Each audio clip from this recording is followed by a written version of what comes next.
Well, hello everyone and welcome to another one of the interview series. Unfortunately, today it was just not destined that we do this live thanks to the tech. But I super appreciate Cynthia for bearing there with me. We will record this. If you have any questions, you just put them down below and one or the other of us will pop back over and make sure that they get answered. So I have the utmost pleasure today to introduce you to Cynthia Painter. She runs a business called Create Action Now. And I've met her a couple of times now. She agreed to come on and chat, and we had a great conversation about some topics that she could cover. And she agreed to come on not once, but twice. So we're going to see her today and again next Friday. But today, what we are talking about is the idea of CEO mindset in the business. So this is this whole thing of, oh my gosh, I love my business. It's amazing. But what do I need to do to actually just push it to that next level? Cynthia couldn't be a better person to talk about this. Her business is all about helping business owners in the realms of speaking, but she also works in the area as an NLP master practitioner and trainer. She's also a hypnosis trainer. So she's got the speaking bit and the mindset bit all happening together. And so I'm super excited to have her here with us. Thank you so much for your time. Absolute pleasure. The technology gods weren't on our side. Maybe it's the wild winds of Sydney not helping us today, but we have backup, so we're here. Totally. So tell us a little bit about you and what you do, and let's just crack into this idea of CEO mindset. Oh, absolutely. And I mean, mindset is what I do. I believe in that you just can't have only strategy, you need to have mindset. So I work predominantly with female business owners in service-based industries, and it's all about getting results. When I was looking at what I wanted to do with my business, going, what's my purpose? What kept coming up for me was seeing people be successful. I get a kick, whether it's got anything to do with me or not. So I work with them to get really clear on what their business is about. And then we work through strategy, mindset. Sometimes that strategy is about speaking. So a lot of turning up and we're running workshops. We all have a message to share. We can do workshops of one-to-many at any stage of our business. And sometimes it's working with people just on their business strategy and how they make that happen. Either way, it's always a combination of mindset, strategy. Yeah, totally. And I think you cannot have one without the other successfully. Yeah. And a lot of people talk about one and not the other. And that's okay, because for some of us, our strength is on one side rather than on the other side. I definitely come from the strategy side, but this mindset piece has been knocking at my door for quite a while now. And the more that I get into it and I talk to people about it, the more I realize that everyone out there that I've looked up to that is successful has got something going on in the mindset piece as well. They just might not be talking about it. Yeah, absolutely. It's so important. You can almost have a sucky strategy, but if you've got good mindset, you can make it work. But how many people go and invest in the strategy and don't make it happen anyway? We all know how to lose weight. We all know how to give up smoking. We all know how to have good sex, right? We can Google anything, but it's mindset that really makes a difference, because mindset is simply the way we think about things, right? And so if our behaviors, which my favorite saying this year is that behaviors are an echo of your beliefs, right? If your behaviors and results are not there, guarantee you it's mindset. You're avoiding, procrastinating, self-sabotaging, keeping yourself busy. We're busy being busy. All these things that get in the way, and it's really important to have mindset support as well as strategy. Yeah, absolutely. Yeah, so important. So when it comes to this idea of being the CEO of our business, there can be a lot of resistance around this idea. Yeah. Even just talking about it as an idea out there in the ether, not even stepping into it. Yeah. So what do you think is the root of that resistance, and what is important when we are looking to move through that? Okay, so what's at the core of it is, for most of us, we didn't grow up with families who were running their own businesses. I actually did, and it wasn't a good role model, but most of us are used to the 9 to 5, and that's what we should do, right? And then we go and make this little step out and we go, oh, I'm really passionate about X, and let's use cakes for today. I'm great at making cakes. Everyone loves my cakes. I'm going to open a cake business. And then it's like all those beliefs that come up. It truly is our beliefs and our wiring that either support us or hinder us. And all those things come up, like, who are you to be doing this? Oh, now you don't have as much income coming in. You should be employed. That's secure. That's secure. You're going to have the paycheck every week that comes in. And then we have mum's guilt. Then we have the hubbies going, when is this business going to make me any money, right? Then we've got our family and friends going, oh, how's that little business going? A little pride. All these things keep us small, right? So it takes a massive amount of understanding ourselves. I mean, it is so true when people go, the biggest personal development you can do in your life is run a business. Yep. Absolutely. And I find the mind fascinating. So it's so awesome to see how, when we look at these things, that they're really driven by our beliefs, and not just the stereotypical word beliefs, that the things that we believe is true. You know, am I good enough? I'll never be a public speaker. People don't trust me. I always do this. It'll never work. All these definitive words that we throw in as well. There's a lot going on. Yeah, there is. The biggest thing is that for a lot of people, we're stepping out of employment to self-employment.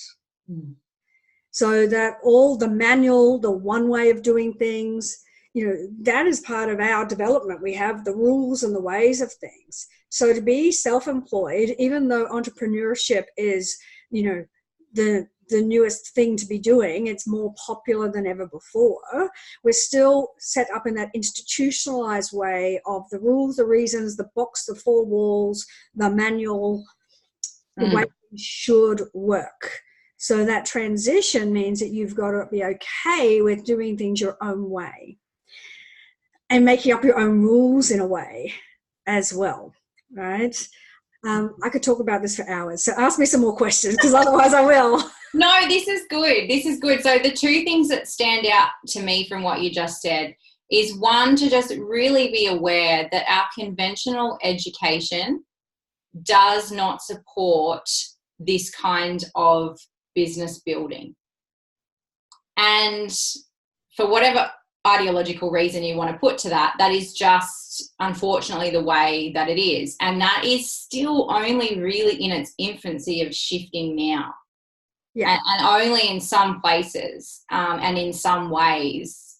So it's so fringe, even though to us as the business owners, it's our whole world. And so it seems mainstream, and we tend to gravitate to other people that are doing similar things. Yeah. It's not mainstream at all.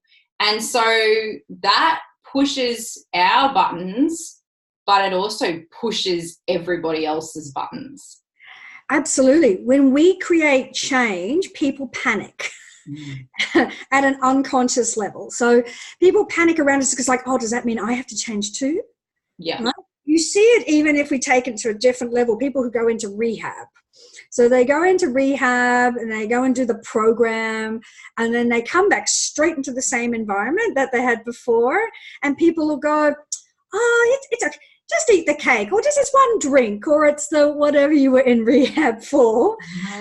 Because there's a level of, if somebody else is changing, I have to change. All right. So there's so much to it. It's our internal wiring. It's where we are with our life, and then it's the environment that we have around us as well. And then I hear people going, and I just want to make cakes. Yeah. make cakes, right? So it's really looking at that. Can I take this a little deeper and go, what's fundamental to the work I do is understanding the brain. And so my education is all around the way the mind works, and we have two things. We have a conscious mind, we have an unconscious mind. And I think this is where it really comes into its own, because our conscious mind is the thing that goes, I want to run a business. I want to be a size 12. I want to be the good parent, whatever it happens to be. I want to make cakes. I want to make cakes, right? Yeah. And then the unconscious mind, which is not evil, but the unconscious mind is the thing that does a few things. It beats our heart. It sleeps us at night. It's the thing that if I say, what's 10 plus 10, you're going to tell me 20, and you don't have to sit there going, oh, she's going to ask me what 10 plus 10 is. I have to remember that consciously. So it stores memory and information. But it's also the thing that stores all our wiring. So I liken it to a 4-year-old kid, like a 4-year-old sibling. It likes pleasure. It doesn't like pain. And it's really persistent. Yes. Right? So when we go, I just want to make cakes, it wants to keep us safe, right?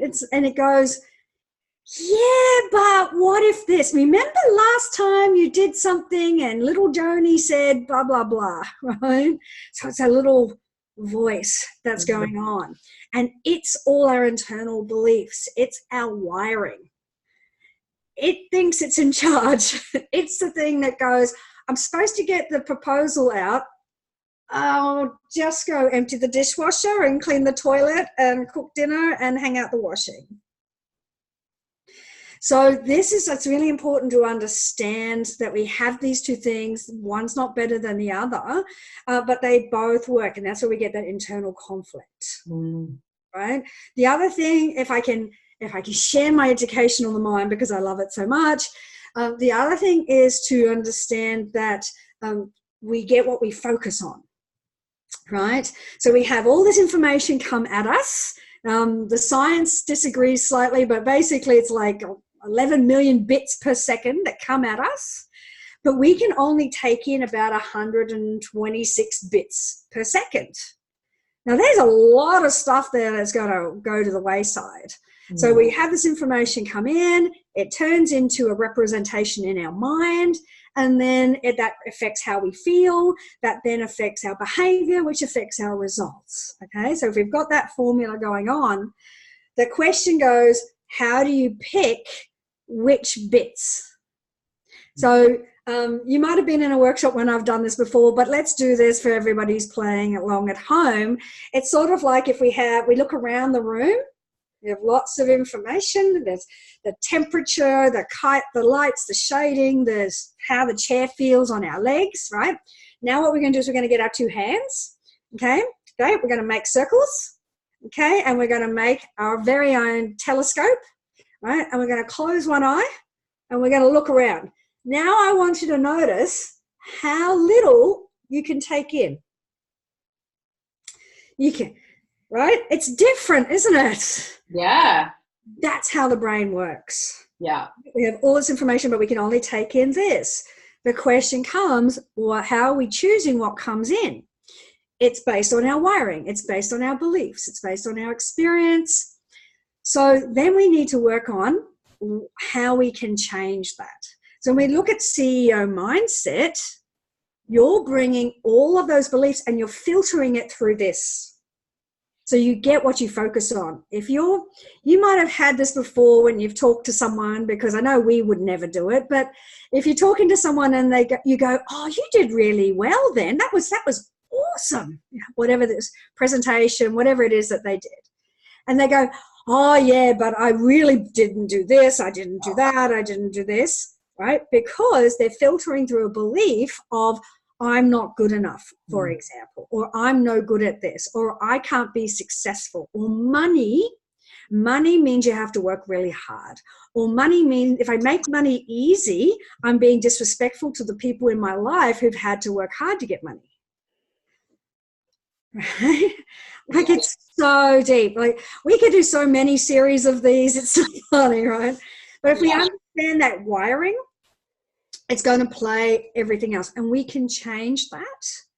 We change that through building our awareness. We change that through structure. I believe that structure and routine influences behavior.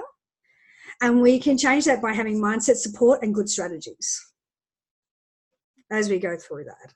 And if I layer one more onto it, like I said, I could talk all day. If I layer one more element onto it, there's a core belief that once you take it on board, you can never go back. Okay, the core belief that you have a choice. You're either at cause for things that happen to you, or you're at the effect of things that happen to you. So if you're at the effect, things happen to you. If I'm in the car park and trolley hits my car, that happened to me. And now because that happened, I'm going to have a sucky day. I'm going to be in a bad mood all week. I can't possibly go out and be with my friends. I have to yell at my kids because the trolley hit the car. Right? Mm-hmm. If you have the belief that you're at the cause of things, that means you're in charge of it. Now, that doesn't mean that you ran the trolley into your car, but it does mean that I'm in charge now of how I feel, how I believe, and what I do. How does that then go? All right, you know what? I happen to be parked in this spot. I've got part of, being here, but more importantly, I'm in charge of what I do next. I'm in charge of whether I have a sucky day or a bad day. I'm in charge of whether I yell at the kids or not, believe it or not. And I'm in charge of whether I still continue to turn up and do a Facebook Live, make the sales call I need to do, put out, follow up on the invoices, or bake the cakes. So that's some fundamentals. Yeah.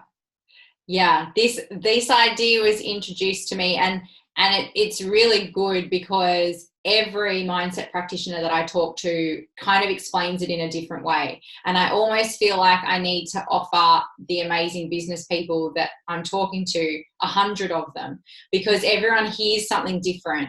And the way that it was told to me is that I am 100% responsible for me. Yes. Not anybody else, but 100% responsible for me. Not 20%, 40%, 60%, 100%. And that is quite challenging. Yeah, because you have to go, oh, bugger. Yeah, I keep blaming everyone else. And that's what I mean. Once you take that on board, it's really hard to go back from that. Because if things aren't going well, the sales aren't coming in, you're responsible for where you're at. Are you showing up? That's what I love to help people do, is show up in their business with mindset and strategy. And if we talk about CEO mindset, the biggest thing to do is decide that you're in business. Right? Yeah.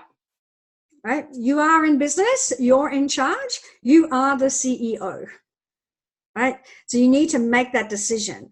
Does that mean that it has to be hard? No. That doesn't mean you've got to do it on your own. No. Like, there's lots of support. There's free support out there. There's barter support. I have people barter with me sometimes. I love it. I'm like, bless your little cotton socks. Fantastic. Right? Of course, there's paid. So there's lots of things you can do, but this got to start with the fact that you've got to decide you're in business, because if you're not, go work for someone else. Right? Go bake cakes for Michelle Patisserie. I don't even know who makes their cakes, but yeah. Right? If you're making that decision, even if it's a hobby business, it's a business and you're in business. Yeah. And ultimately, you are responsible for what you can achieve. And sometimes at the start, that feels heavy. If you choose it, absolutely. It's because it's a choice. Yes. Everything's a choice. Yes. And sometimes people will say to me, oh, like, the responsibility feels heavy. And I'm like, okay. And sit in that and experience that. That's okay. But also, now that you've done that, just choose for it to feel light. Absolutely, because it is a choice. And people are going to go, oh, it's not that simple. But it It is. Imagine, I'm sure, if you imagine a time when you've done this before, where you've gone into something that felt heavy and you created that change, then you have a strategy, right? All our behavior is a strategy to get an outcome. So you've got to look at what's the learning in that. If I'm making this feel, and I'm noticing my lighting is changing, that's because I've got natural light. So coming over. Like, every now and it'll be timed perfectly. We'll have an aha moment and the sun will shine.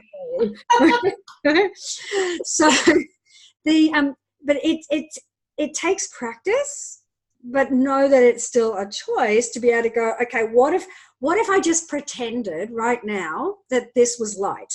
Now, as you said, what if this was easy? What would be the next 2 steps I would take? Yeah. The other thing is to check in. So this is generic across any circumstance, but check in, okay, if we talk about the 4-year-old sibling, like the unconscious mind is saying this for a reason. Doesn't make it right, because even though 4-year-olds are know-it-alls, we know they don't know it all. But if we check in and go, okay, what is there to learn from this? Is there something to learn from this? Or is there something I need to push through? Yes. Right? So sometimes it's just the 4-year-old going, it's really scary and I don't want you to be in pain. Right? So unconscious mind, 4-year-old doesn't like pain, likes pleasure. So the idea of sitting there and baking all the cakes, or going to a networking event, or reviewing my numbers and knowing my numbers, oh, that's painful. I'll catch up on Handmaid's Tale on Netflix and I'll binge watch that. Right? It's so much more pleasurable. So of course the 4-year-old wants to go do that. Maybe 4-year-olds should not watch Handmaid's Tale. But it's like that pleasure. Or even I'll go and do something that's less painful because of the perceived pain of doing this. I'll go and clean the toilets. I'll go strip all the beds because it wins out and I should wash the sheets. But it's about going, is there something to learn from it? Ask that question. I encourage my clients to talk to themselves. We do it anyway. Right? Even if we don't tell everyone we do. Exactly. We also then go, oh, God, I was crap at that. Oh, Jesus Christ. We're always talking to ourselves. Then I go, okay, unconscious mind, or Isabel, or whatever you want to call it. Is there something to learn from this? Okay, positive to learn from it. It's never the I'm crap, The learning could be, all right, so this is something a bit painful in the past. I've pushed through and I've been good. Or, I find structure challenging. Maybe that. So then I need to learn how to make structure fun. The other side of it can be, I just need to push through. So be able to go, you know what, unconscious mind, or Rosie, or whatever you're going to call it.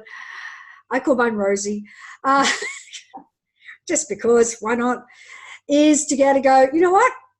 Thank you. Thank you for letting me know that I got this. Yeah. I got this, right? Because the unconscious mind, now think of a 4-year-old, friggin' persistent, right? They'll come up and go, Mom, Mom, Mom, Mom.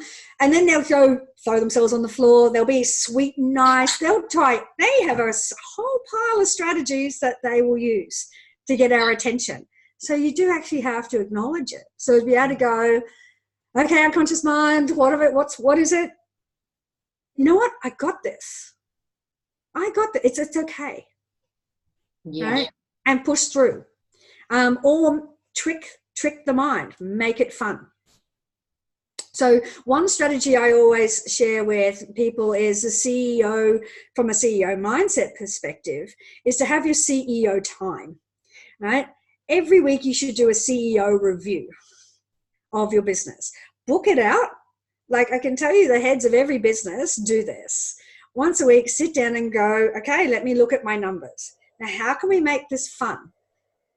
If Moscato is your thing and it's Friday evening, give yourself an hour to run through the business, a glass of Moscato, whatever floats your boat, and enjoy it.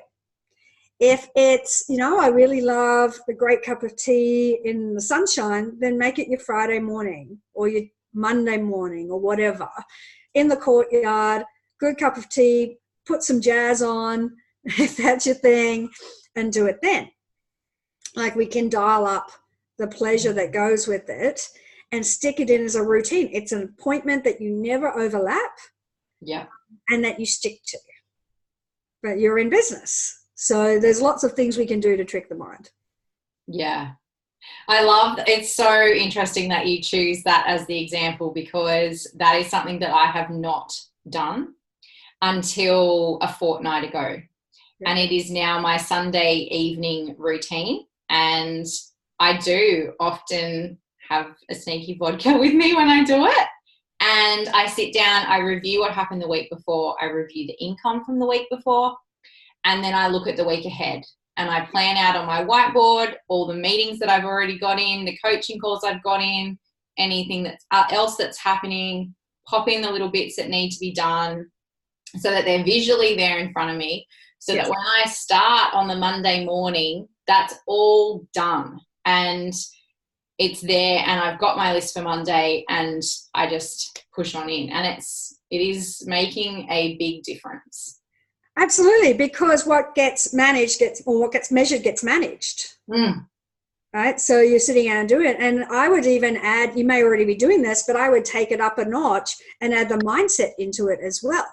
So in that moment, as you're doing your planning and your reviewing of your numbers, your launches, your social media posts and so forth, I would take the time out and also go, okay, let me check in what's coming up for me.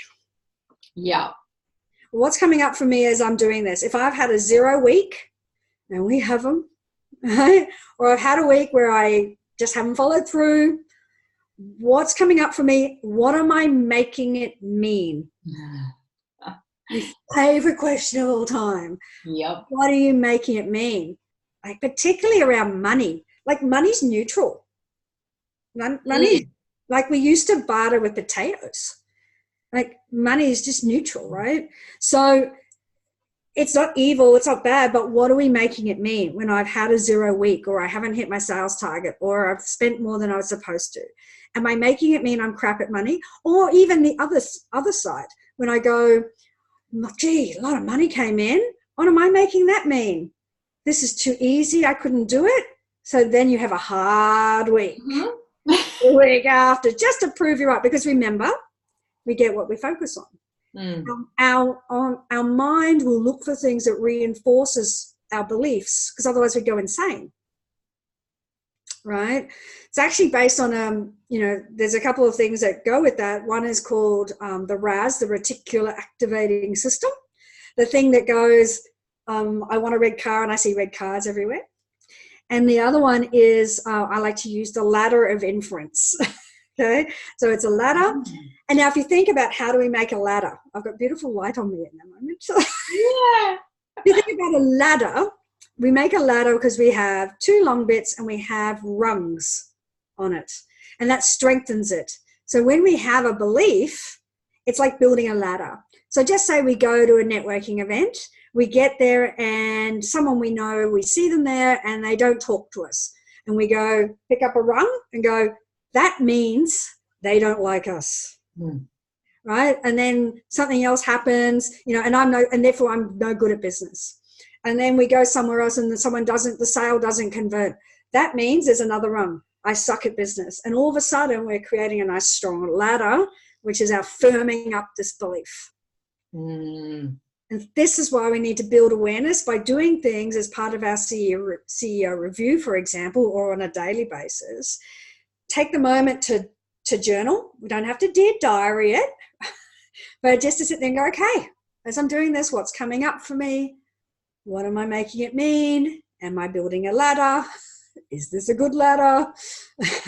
And then how could I change this? How could I go from heavy to light? Yeah.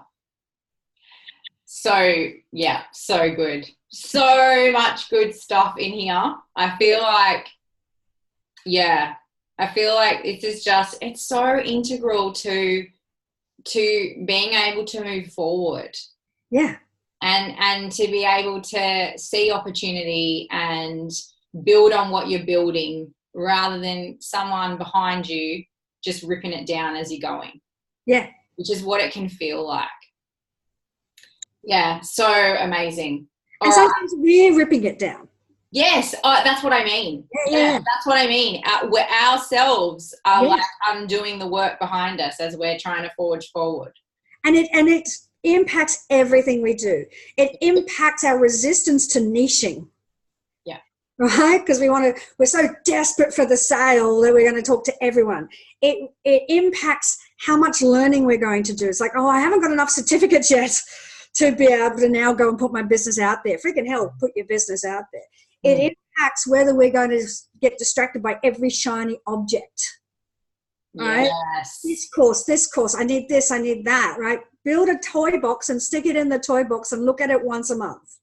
Right? It does, and this is what, and we get influenced by all the other people because we think mindset is what we should already know. Yes. I should be able to do this. Who the hell said you should be able to do this? So we run from strategy to strategy to strategy rather than trusting our instincts and without learning and growing our instincts because we're in a new world. Yes, absolutely. Yeah, and it is a new world and it's not one that we have learnt the tools for. And so the expectation that we would already know is totally unrealistic. And if we carry in our baggage of I'm not good enough, or I really need people's acceptance, or I hate rejection. Jesus Christ, you hate rejection. Welcome to business. Yeah. Right?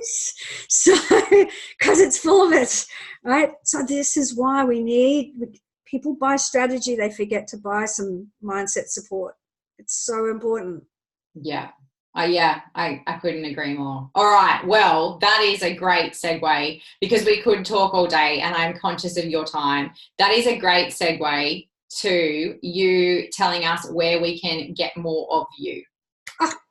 Well, people tell me I pop up everywhere, so keep an eye out. But there's a few ways you can get more of me, and I'm always happy to share. So one is, my business is called Create Action Now. I'm all about momentum and results through mindset, helping you show up. So you can find my page, my website in Create Action Now.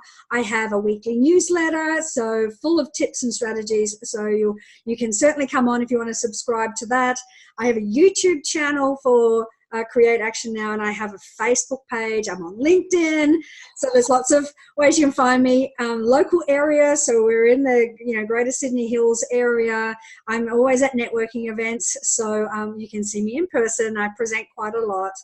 I run monthly webinars all around showing up in your business in different ways. And then, of course, you can work with me. So I run workshops. I run a lot around mindset. So I'm actually doing NLP certifications to learn about NLP, timeline therapy, hypnosis, and how the mind works. So I've got some of those coming up in September for those who are seeing it. But as an evergreen, there's always things on.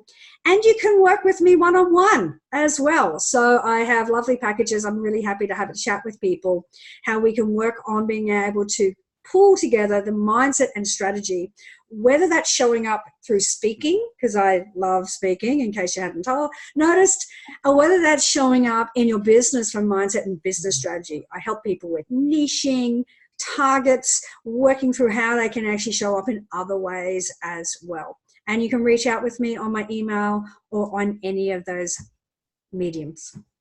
Awesome. All right. And of course, we are going to be back next week. Yes. And we're going to be talking about this speaking piece of the business and how speaking can help you to build your business, grow your business, expand what you are doing, and the way that it can be part of your strategy. So that is what we will be talking about next week, which I'm super excited to hear more about. I can vouch for, I did a training with Cynthia 2 days ago, Wednesday. Yeah, and it was amazing, and it was all around this idea of your the presentation that you would speak on. So yeah, we created a workshop. It was amazing. Yeah, it was awesome. It was really, really awesome. So yes, that is where you can find it. I will pop some links in, and we will talk to you again in a week's time. Now, with that, here's what I'd like to add in. I'd like people to think about the fact that there's lots of different types of speaking, from Facebook Lives through to conference stage. So it doesn't matter what way you want to do it. The other is that speaking is good for all levels of business, so from startup onwards, because I don't want people to discount coming along because they think, well, I'm in startup, I have to have all this other stuff first. It's a great way to get clients. Like if you want to build your business, it's a great way to clients. So let's make sure people are really aware that it's all stages, and go into the event page, because I know you've created that, and ask questions. So come in and we can then pull those apart as well, just in case you can't make it live or we end up having to record again. But ask your questions, right? And we're going to talk about it from strategy and mindset. Yeah, awesome. I'm really looking forward to it, because I know that I will learn something, and I will make sure that I check in on those questions, and we'll get a bit of a dialogue going about what we'll be talking about. All right. So thank you to everyone who, watches this video and persisted through our tech. Thank you to you, Cynthia, for persisting through the tech and for so openly sharing all of that with us. Amazing, just gold stuff in there. So I really, really appreciate that. Thank you. Absolute pleasure. And I think that's people have got to realize that you can never share all of you. So feel free to share yourself. I completely agree. All right. Thank you so much. And we will see you next week. Pleasure. Looking forward to it.